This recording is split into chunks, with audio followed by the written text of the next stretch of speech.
Muy buenas tardes para todos y todas. Mi nombre es Andrés Gaona. En el día de hoy estaré presentando mi tesis de pregrado, trabajo de grado, la cual tiene por el nombre del espacio en vibración a una escucha resonante. También saludar a todos los que puedan ver este video, estén conectados al streaming y bueno, en posterior ocasión. El título del trabajo, del espacio en vibración a una escucha resonante, una articulación entre el manejo compositivo del espacio y la experiencia de la escucha en las creaciones sonoras para el espacio público. Como la maestra explicaba, es modalidad monografía. Voy a entrar en materia con el programa de la presentación. Bien, entonces estamos hablando de 4 momentos importantes y el quinto para las preguntas del jurado. En primer lugar, en la introducción del trabajo, iré presentando las preguntas de investigación, hablaré de los objetivos y de la caracterización y definición del campo de creación estudiado, en este caso, las creaciones sonoras para el espacio público. Posteriormente, abordaré la metodología de análisis, cómo se llegó a ella, cuáles son sus fundamentos y su estructura. Este trabajo tomó 3 estudios de caso, 3 obras pertenecientes a este campo de la creación, a las cuales se les fue aplicada esta metodología que les explicaré. En tercer lugar, precisamente vamos a entrar en materia con uno de los estudios de caso, dado que el tiempo no nos daría para abordar los 3 estudios. Pero sí aclarar que el trabajo, digamos que tiene dos análisis más adicionales, aparte del que se presenta el día de hoy. Se presentará el abordaje analítico del concierto de campanas en Santiago de Compostela del compositor español Lorenz Barber. Hablaré del nivel conceptual, creativo y poético, que son los 3 niveles de la metodología analítica. Y, por supuesto, también una articulación del espacio y de la escucha, que son los elementos de interés que tiene esta tesis en esta obra.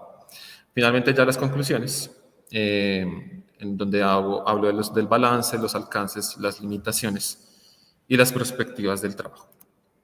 Bien, 2 preguntas de investigación fundamentales en las cuales fueron construyendo las búsquedas de este proyecto. La primera, de qué forma este ámbito de creación puede caracterizar la idea de una especificidad de sitio, siendo el punto de partida para el desarrollo de sus elementos conceptuales, estéticos y creativos. Esta pregunta se formula a partir de qué manera las particularidades, el carácter intrínseco de un lugar público determina o puede mostrarnos caminos creativos en el caso de las creaciones sonoras para espacios públicos. La segunda pregunta, ¿qué relación guardan el espacio y la escucha, que son los fenómenos conceptuales, creativos, técnicos y estéticos, en la concepción y producción de estas creaciones? Entonces, como el trabajo busca enfocarse en estos 2 parámetros, pues de qué manera pues, se articulan en este proceso de creación. A manera de objetivo general, abordar las prácticas de creación sonora destinadas específicamente a espacios públicos a partir de un enfoque de estudio analítico que permita plantear una manera de comprender la experiencia de la escucha, el manejo compositivo del espacio y sus repercusiones recíprocas. Bien, entonces ahí estamos hablando del análisis, de los elementos de la escucha y el espacio, y por supuesto del campo de creación que nos compete.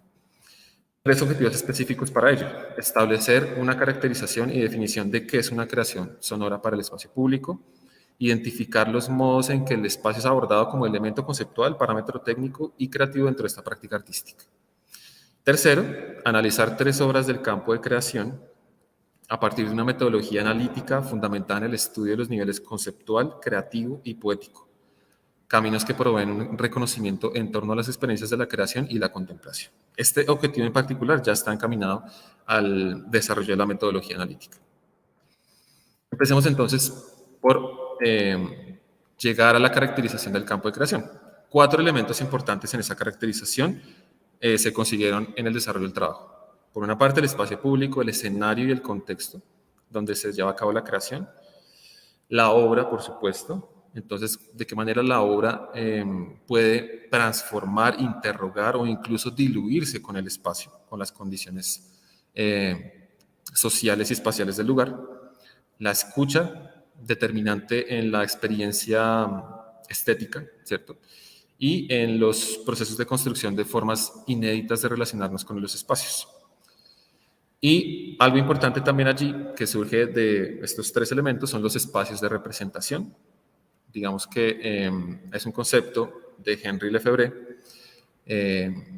teórico urbanista, que plantea este concepto como la suma o, digamos, la simultaneidad de aconteceres en el espacio, ¿cierto? Y cómo, en ese sentido, la creación y el arte pueden participar de esos espacios de representación. Entonces, es la diferencia de la representación del espacio. Ya no es una cuestión de representar el espacio, sino el espacio adquiere una dimensión en donde confluyen una gran cantidad de dinámicas, dentro de eso la experiencia estética. Básicamente el trabajo establece tres tipos de correlaciones. Una primera entre obra y espacio. Entonces, esta está fundamentada en el análisis que realicé de la obra de Georg Klein, compositor alemán, que también está en el trabajo, de la cual apenas pues, puedo decir muy poco, pues dado el tiempo, pero sí hay una correlación de la obra y el espacio allí, una preocupación del compositor por rescatar ciertas condiciones sociales y políticas del espacio y confrontarlas a través de su creación. La segunda correlación es el espacio y la escucha, que es la obra de Marianne Duesse. Ahorita vamos a decir rápidamente los nombres.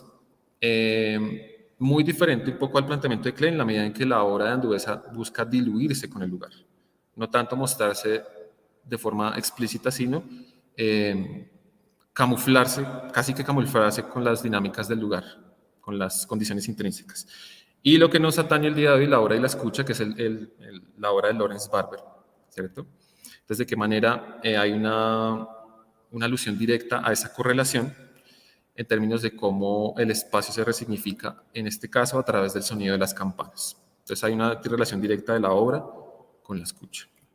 Entonces, haciendo un balance de lo que acabo de decir, aquí están. Obra y espacio es la obra de Georg Klein, Sights on Marmitdown, una instalación del año 2002.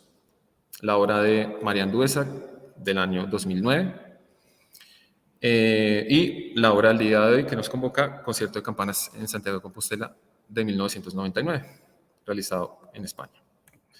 ¿Listo? Entonces, una parte del trabajo fue encontrar como diferentes elementos que nos permitieran caracterizar este tipo de creaciones.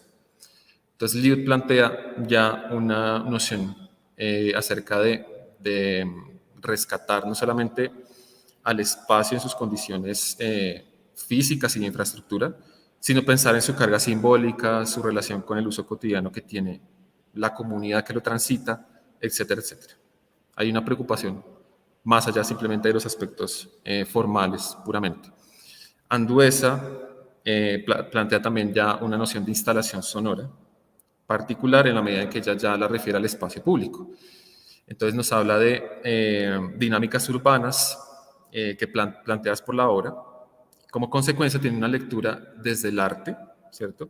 Y empiezan a confluir otros discursos fuera del arte. Entonces ya ahí comienza a haber una confluencia, una interdisciplinariedad o transdisciplinariedad en estos procesos de construcción conceptual. Entonces llegamos un poco a la definición del campo de creación. Obras que determinan su construcción conceptual, su dimensión estética y sus campos de apertura poética a partir de los contextos ciudadanos. Dado que su creación, producción material y contemplación dependen de estar conectadas con la dimensión circunstancial de un espacio específico, pueden propiciar nuevos acercamientos respecto a su lugar de acontecimiento. Entonces es importante acá mencionar tres cosas en esta definición que el trabajo propone. Entonces, la creación sonora en espacio público no solamente transforma la percepción del lugar, sino también su normatización, sus cánones normativos. Vamos a hablar un poco también de eso. Y por ese mismo camino, la identidad del escucha del ciudadano que tiene contacto con esas obras. Entonces, básicamente eso es la definición en la cual se concretó con este trabajo.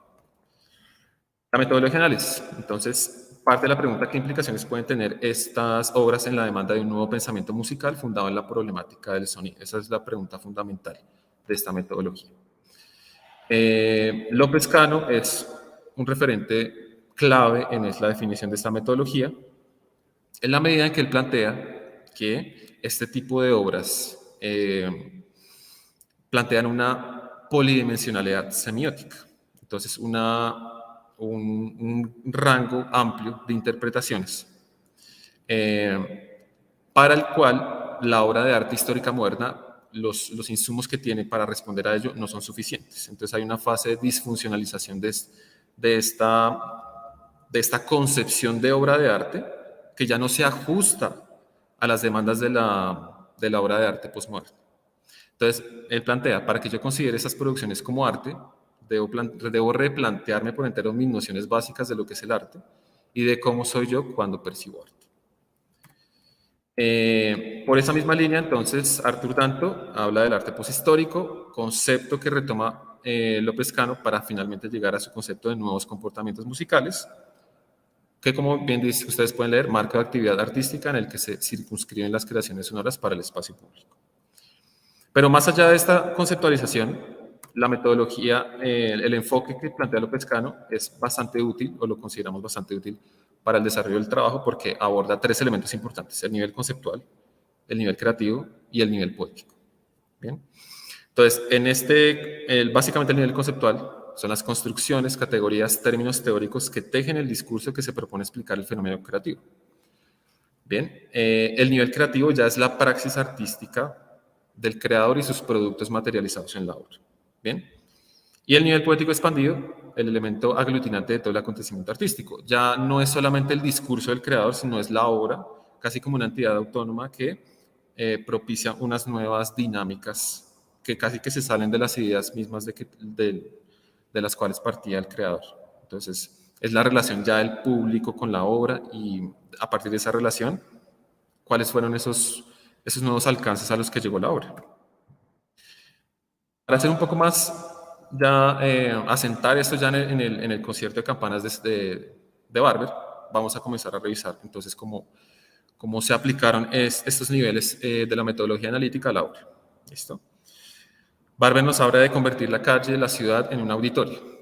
Entonces él habla de una práctica ortodoxa y heterodoxa de las campanas.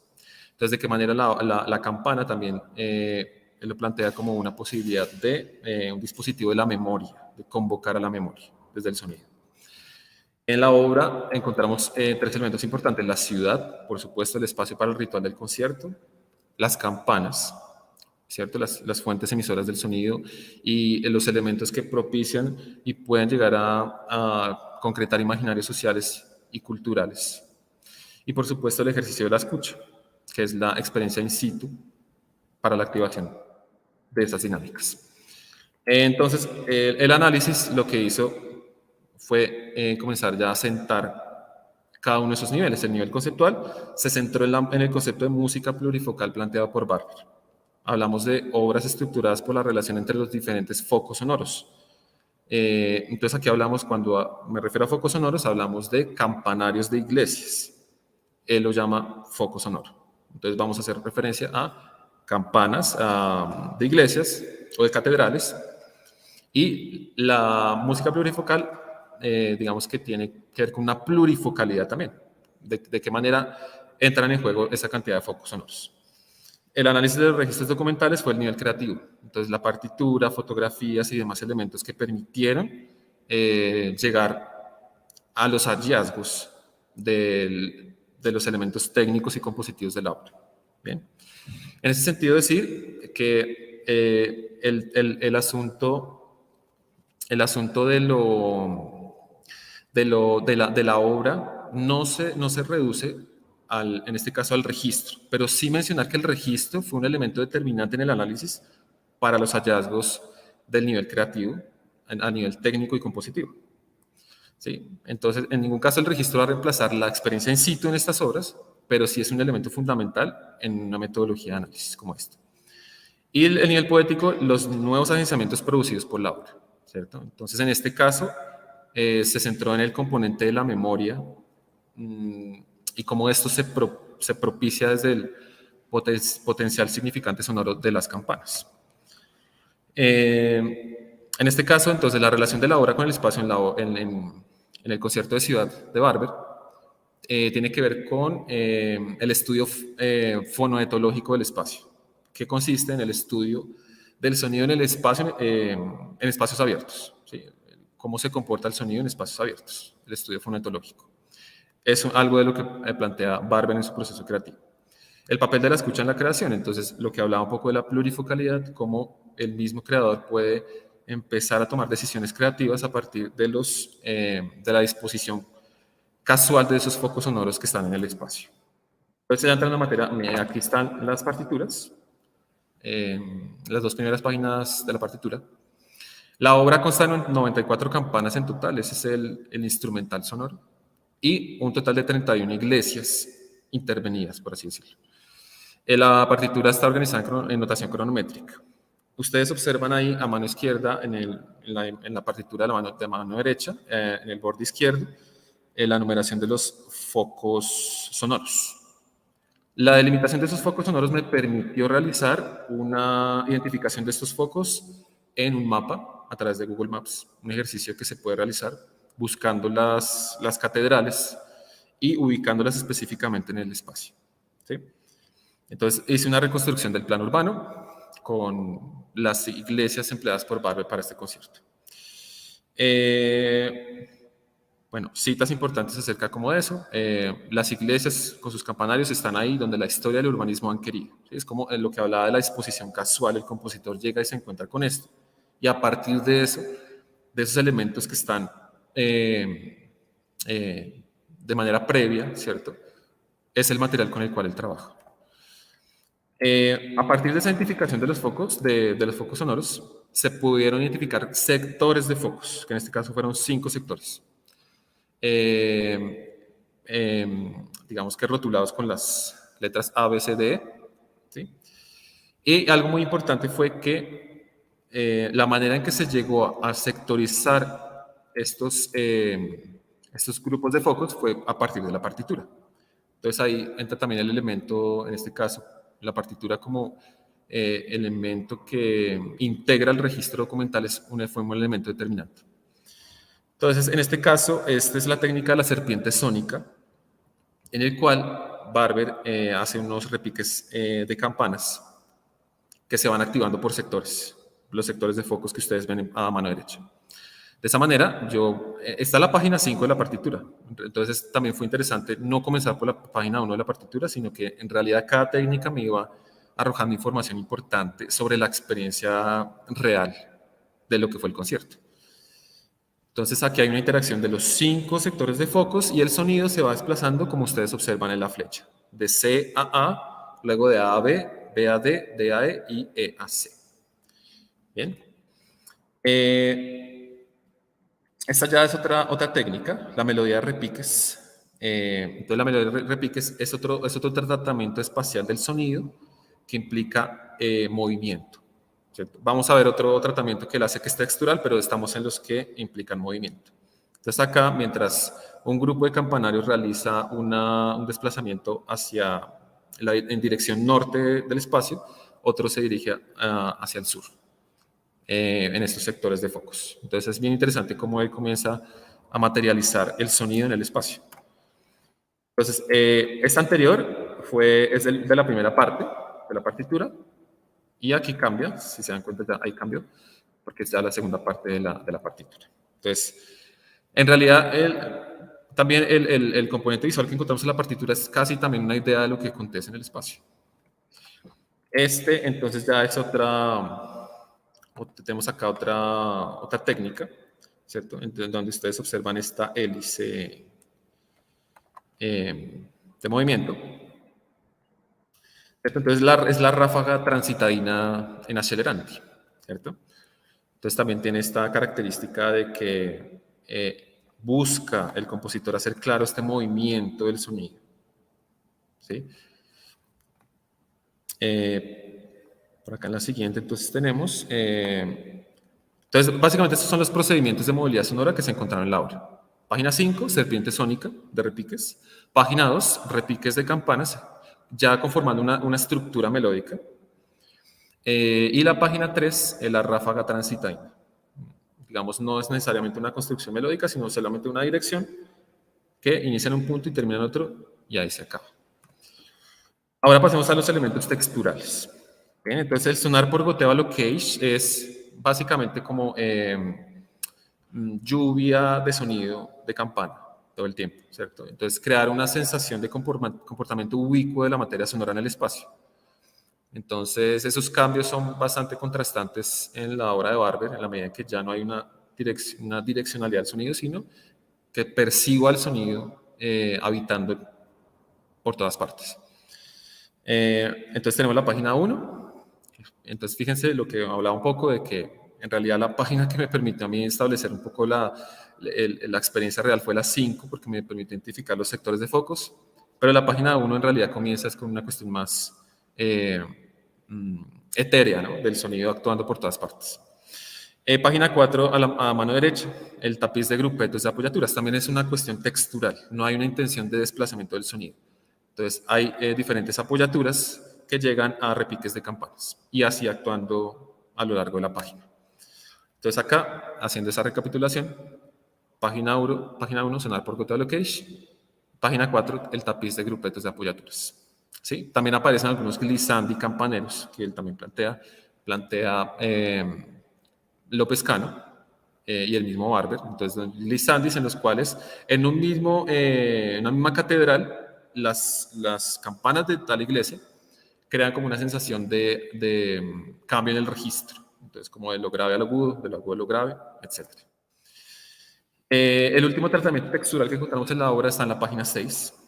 ¿Sí? Entonces, también son clusters, pero estos clusters no son como, en este caso sí, la hoja de la partitura difiere mucho de lo que es la experiencia real, porque en este caso son diferentes clusters interviniendo en momentos específicos, sí, cronometrados por el compositor, como aparecen allí, pero debido a que pues, entran en diferentes momentos, se crea una sensación de heterotempi, de actuación de esos repiques en diferentes momentos temporales. Entonces también hablamos de una textura propiamente. Y el final, página 7, encontramos el glissandi de ciudad. En este glissandi de ciudad, Barber lo que hace es involucrar el movimiento del sonido, el desplazamiento del sonido, pero también, además, el tratamiento textural. Entonces hay una cuestión ahí mixta en el último tramo de la pieza. ¿Ven? Este es a grandes rasgos un poco lo que sería el nivel técnico de la obra. Este gráfico que ustedes observan acá tiene que ver con lo que hablaba de la página 6 de la partitura, que está a mano izquierda de lo que estoy mostrando en este momento. Entonces, si bien hay unas notaciones cronométricas específicas, lo que se forma es comportamientos disímiles del sonido. En algunos momentos crecen y en otras decrecen, como aparece en este análisis. ¿Sí? Entonces, hay un momento de clímax, ¿cierto?, que se produce hacia la mitad de este proceso. Este proceso es solamente una muestra de lo que puede ocurrir a lo largo de todo este trayecto. En este caso, del minuto 19:20 al 20:33. ¿Sí? Pero pues todo esto, digamos, que acontece a lo largo de toda la página 6. Entonces, ya por esta última recapitulación, página 6, entonces hay una entrada sucesiva de clústeres, heterotempi, esta sensación de heterotempi, de accionar en diferentes temporalidades. La página 7 entonces es el estado mixto, en donde está, por ejemplo, el sonar por goteo locage, el tema textural, con los repiques melódicos y todo el desplazamiento del sonido que expliqué anteriormente. Bien. Entonces ya entrando en las conclusiones y para recapitular un poco también ya lo que fue los hallazgos a nivel técnico y compositivo de esta obra. Entonces las quise destacar a nivel de lo que es el nivel de análisis, bien sea conceptual, creativo, poético. Cuando me refiero a lo metodológico ya es exactamente de qué manera cuáles fueron los hallazgos a nivel metodológico específicamente de la metodología de análisis. Entonces, una primera fue a nivel poético, que las creaciones sonoras estudiadas en este trabajo se posibilitan como un agente mediador en la creación de nuevas prácticas del espacio. Entonces, una manera nueva de practicar el espacio. que también es un concepto que en algún momento plantea Lefebvre y que desarrolla a partir del concepto de espacios de representación. Castells, otro teórico, también lo plantea a partir del espacio de los lugares, ¿sí? No el espacio de los flujos, que es otro concepto que él plantea, en el cual el espacio solamente se reduce a una cuestión normativa, de actuar a partir de lo que es la planificación urbana, ¿cierto? Entonces, a partir de estos conceptos de Lefebvre de espacio de representación y espacio de los lugares de Castells, se busca abrir esas otras posibilidades de hacer práctico el espacio de otra manera, en este caso, a través de la creación sonora. Una conclusión a nivel metodológico. Entonces, estos resultados en los análisis, pues digamos que ofrecen un amplio soporte frente a la necesidad de contar con un modo de abordaje analítico, ¿sí? Ahorita vamos a mirar un poco cuáles fueron las limitaciones de ello. Otra cuestión, digamos ya al nivel del sonido, ¿sí? Digamos esa relación del sonido, el espacio y la escucha, ¿cierto?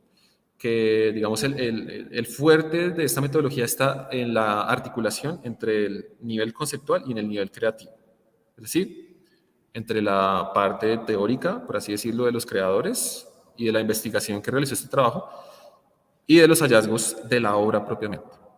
Entonces, el sonido es el elemento que representa la materia fundante y desencadenante de los procesos relacionales de la escucha en estas obras. Por ejemplo, una conclusión a nivel poético de la obra de Klein, ¿cierto? De la cual pues también hace parte del trabajo. Entonces, plantea una situación sociopolítica en la cual se busca hacer una socialización consciente de las tensiones de un lugar a partir de una creación sonora. Entonces, allá hay una cuestión poética que está enriqueciendo ese proceso creativo. Otra acerca de la obra de María Anduesa. Entonces, la obra no altera el ritmo de la urbe, no altera el ritmo específico de la urbe y pone en manifiesto el hecho de una absorción de la pieza por las dinámicas del entorno. Entonces, la artista es consciente de ese proceso. No quiere hacer patente y explícita su obra a nivel material, por ejemplo, sino que simplemente hace como una disolución de su obra en el lugar. Entonces, hay unos parlantes que se ubican en unos árboles, pero en realidad materialmente la obra no está, digamos, como llamando la atención de forma visual u otras cosas. Entonces, es otra manera de hacer práctico el espacio desde la creación. En cuanto a esta obra encontrada, entonces, a nivel poético, en la obra de Barber, el uso potencial simbólico del sonido de las campanas convoca una escucha que posibilita el despliegue poético de lo personal y lo colectivo. Es interesante cómo se forman acá modos de estar en el espacio en una obra de Barber. Entonces el público comienza a buscar diferentes posiciones en el lugar, a desplazarse, a buscar diferentes puntos y perspectivas de escucha, a pensar de qué manera el sonido también de una campana puede ampliar su capacidad significante, no solamente restringida a un solo llamamiento, como puede ser asistir a una misa, sino qué otras posibilidades tiene el sonido de una campana. Y podría mencionar, a ver, algunas otras. Como se dan cuenta, quise como enfocarlas en las conclusiones en cada nivel. En respecto a un poco las limitaciones. Entonces, sí se hace necesario entender que lo poético precisa de otras herramientas y derroteros para ser abordado. Bien, dado que no hay la metodología no alcanza una proporcionalidad completa respecto a ese nivel. Entonces se precisa tener otros elementos y herramientas que puedan nutrir lo que es el nivel poético, es decir, los agenciamientos que produce la obra en mí una vez yo tengo contacto con ella. Entonces se hace preciso indagar mucho más en ello. Y básicamente como establecer estrategias, sí, debo buscar otros elementos conceptuales en otras disciplinas y todo este tipo de cosas. Perspectivas de trabajo, solamente dos. Profundizar en temáticas afines a la sociología de los espacios, que es un poco las limitaciones desde el trabajo, y ampliar más ese rango de búsqueda acerca de qué manera, por ejemplo, otros conceptos del urbanismo pueden nutrir un ejercicio analítico como este.